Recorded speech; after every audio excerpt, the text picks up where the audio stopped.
Toda vez que é uma menção dos discípulos e dos apóstolos, você vai encontrar o nome de Pedro primeiro.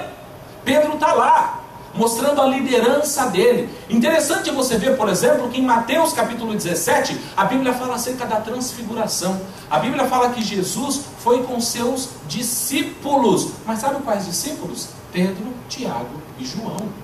Os outros 9 discípulos não viram Jesus sendo transfigurado. Quem viu Jesus sendo transfigurado foi Pedro, Tiago e João. Ou seja, eles tinham informações que ninguém tinha. E a Bíblia diz que no momento em que Jesus foi transfigurado, eles viram a glória de Deus. Eles viram Moisés e Elias aparecendo. Eles viram Moisés e Elias falando com o Senhor Jesus, o que os outros discípulos não viram. Eles viram a Jesus na sua glória. Pedro já tinha visto Jesus na sua glória.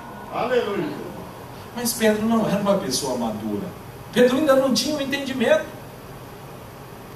Aí a Bíblia diz que antes de Jesus ir para o Getsêmani, sabe o que aconteceu? A última Santa Ceia. A Bíblia diz que na última Santa Ceia, Jesus ele chama Pedro, ele dá ordem a Pedro para que ele prepare a ceia. E ele conta, e ele fala explicitamente: eu tenho que morrer. Eu irei ressuscitar ao terceiro dia. Ele está falando claramente aos seus discípulos. Todos os discípulos deveriam entender isso.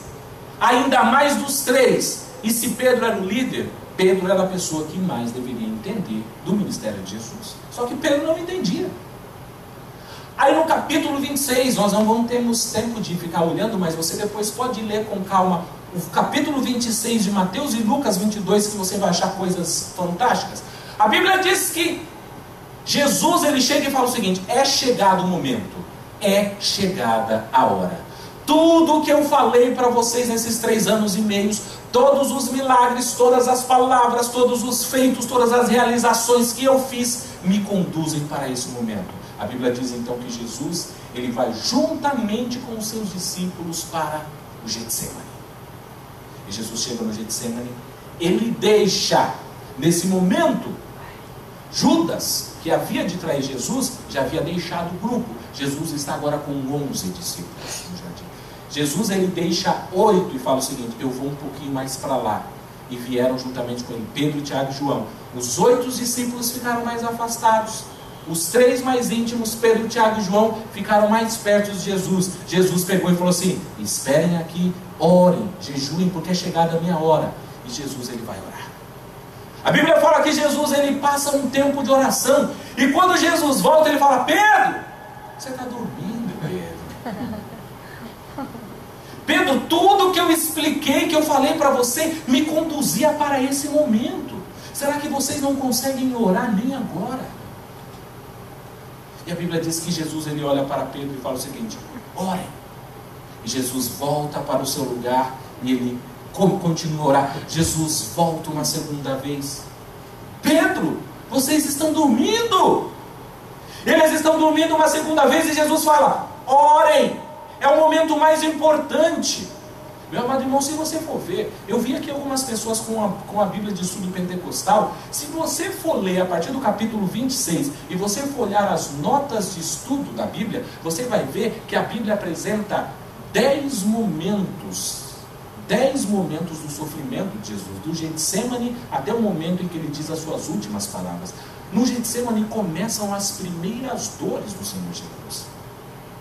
A Bíblia fala que Jesus é nesse momento que ele ora e ele diz o seguinte: Pai, se possível for, passa de mim esse cálice. Mas que não seja feita a minha, mas seja feita a tua vontade. Jesus ele volta a segunda vez, os discípulos estão dormindo. Agora, meu amado irmão, preste bem atenção na aplicação que eu vou fazer para você. Meu amado irmão, a hora de orar é hora de orar. A hora de vigiar é hora de vigiar. A hora de adorar é hora de adorar. Você fala: por que será que isso não é importante? Meu amado irmão, esse culto de sexta-feira, ele é um culto muito importante. Sabe por quê? Enquanto os discípulos do Senhor Jesus, os discípulos do Filho de Deus, estavam dormindo, os adversários de Jesus estavam trabalhando. Eles não estavam dormindo. Estavam todos eles trabalhando. Judas estava lá contando: ele vai estar em tal lugar, ele vai estar fazendo isso.